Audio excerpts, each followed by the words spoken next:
these trash cans. They're actually auto trash cans. They fit into your cup holders, and you could use them for trash.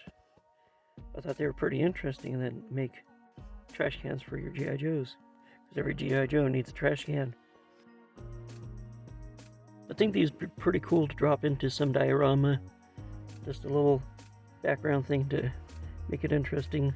These stickers come off pretty easy, and they don't leave any residue behind, which is pretty nice. The lid has a spring on it, and the lid also opens, so you could put a little bag in it if you want.